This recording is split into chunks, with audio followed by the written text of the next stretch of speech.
Hello everyone, स्वागत है आपका मेरे यूट्यूब चैनल में। आज की इस वीडियो में हम डिस्कस करेंगे जैसे कि सिमुलेटेड रैंक आया हुआ है आप सभी का। कल से ही सिमुलेटेड रैंक रिलीज कर दिया गया था 5 बजे से, और साथ में आपका प्रेफरेंस चेंज विंडो रिलीज कर दिया गया था। तो बार बार बच्चों का मैसेज आ रहा है कि सर मेरा कैटेगरी रैंक कितना है और ऑल ओवर रैंक कितना है, तो सर कौन सा कॉलेज मिलेगा या क्या करना होगा अब। तो देखो, मैं पहले से भी आपको बता रहा हूँ कि आपका कोई भी रैंक हो, सिमुलेटेड रैंक में कैसा भी रैंक आए, तो आपको क्या करना है कि उसमें जो ऊपर के ऑर्डर में कोर्सेज और कॉलेजेस को आपने डाला है उसमें कुछ चेंजेस नहीं करने हैं। बस आपको क्या करना है कि अगर आपको दिख रहा है कि रैंक बहुत ज़्यादा कम है, तो आपको और कोर्सेज और कॉलेज को ऐड कर लेना है। ठीक है, बस यही काम करना है और ज़्यादा घबराओ नहीं। ठीक है, और प्रिडिक्शन नहीं कराओ अभी कॉलेज का, इससे कोई फायदा नहीं होने वाला। देखो, मैं एक एग्जांपल के तौर पे तुम्हें समझा रहा हूँ कि अगर मान लो कि ए स्टूडेंट है, एक मान लो आर्यन नाम का स्टूडेंट है और एक विवेक है। अब आर्यन का क्या है कि इस आर्यन ने पॉलिटिकल साइंस ऑनर्स में भी प्रेफरेंस में अपने डाला है, उसके बाद हिस्ट्री ऑनर्स भी डाला है, बीकॉम ऑनर्स भी डाला है, बीकॉम भी डाला है और बीए प्रोग्राम भी डाला है। ठीक है, अब ये विवेक क्या हुआ कि विवेक ने भी history, political science, BCom honours, BCom और साथ में ये बीए प्रोग्राम भी डाला हुआ है। अब जब रैंक बताएगा तो मान लो अगर आर्यन को जैसे ही पॉलिटिकल साइंस ऑनर्स हो जाएगा, जब इसे मिल जाएगा कॉलेज, तो बाकी जो इसके रैंक आ रहे हैं हिस्ट्री में भी, बीकॉम ऑनर्स में भी, बीए प्रोग्राम में भी, तो वो सब तो बेकार का ही बता रहे हैं ना। मतलब देखो, जैसे ही तुमने सभी प्रेफरेंसेस डाला तो सभी में सभी ने डाला है, तो सबके उस तरीके से रैंक बता रहे हैं। मतलब एक ही बच्चा को बार बार काउंट कर लिया गया है हर कोर्सेस में, लेकिन सीट कितना लेना है, उसे सिर्फ एक लेना है। अगर मान लो उसे पॉलिटिकल साइंस मिल जाए तो फिर बाकी बीकॉम ऑनर्स में वो जाएगा ही नहीं। ठीक है, समझ रहे हो, बाकी वो बीए प्रोग्राम में जाएगा ही नहीं, बीए हिस्ट्री में जाएगा ही नहीं, तो उसका वहाँ का रैंक तो खत्म हो गया। तो इसलिए इस रैंक से हमें ज़्यादा अंदाजा नहीं मिल पाता है।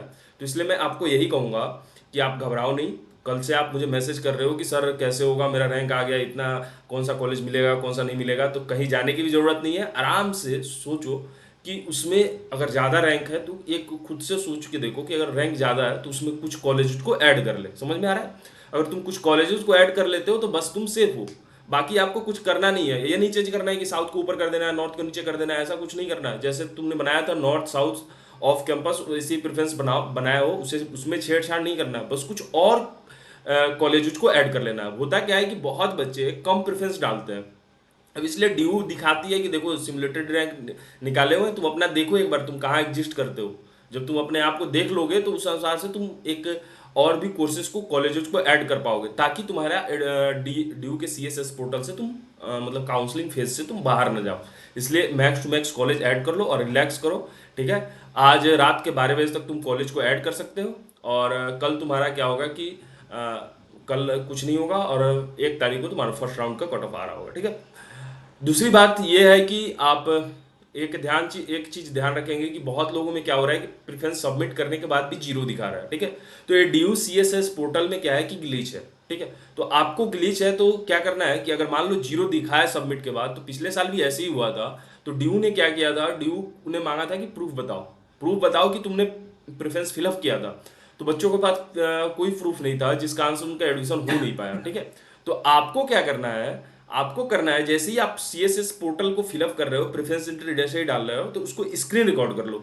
लॉगिन से लेके, मतलब लॉगिन में क्या होगा कि आपका एप्लीकेशन नंबर और पासवर्ड भी आ जाएगा, उसी वक्त से स्क्रीन रिकॉर्ड लगाओगे। तो उसके बाद फेज 2 को ओपन करो, और साथ में जितना भी प्रोसीजर कर रहे हो, और साथ में प्रेफरेंस धीरे धीरे धीरे धीरे धीरे करके उसको पूरा को रिकॉर्ड कर लो और सबमिट कर दो।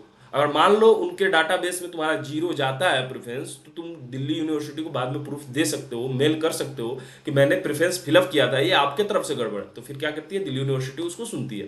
ठीक है, बस आपको ध्यान रखना है कि इसको रिकॉर्ड कर लेना तो ज़्यादा बेटर रहेगा, क्योंकि तुम्हारे पास प्रूफ रहेगा। और दूसरा कि आपको कुछ नहीं करना है, हायर ऑर्डर में कुछ चेंजेस नहीं करना है, कोई कोर्सेज कोई कॉलेज में कोई चेंज नहीं डालना है, बस उसमें कुछ और कॉलेज को ऐड कर लेना है। और घबराना नहीं है, अगर कोई दिक्कत होता है तो आप मुझे मैसेज कर सकते हैं। इसके अलावा अब इसके अलावा, ठीक है, अगर कुछ दिक्कत होता है तो आप मुझे मैसेज कर सकते हैं पर्सनली, टेलीग्राम पे या इंस्टाग्राम पे, जिसका लिंक डिस्क्रिप्शन में होगा। ठीक है, मैं आपको डाउट देने का, मतलब डाउट के आंसर करने का बहुत जल्द से जल्द प्रयास करता हूँ। ठीक है, और चैनल में नया है तो चैनल को सब्सक्राइब कर लेंगे और वीडियो को लाइक कर लेंगे। धन्यवाद।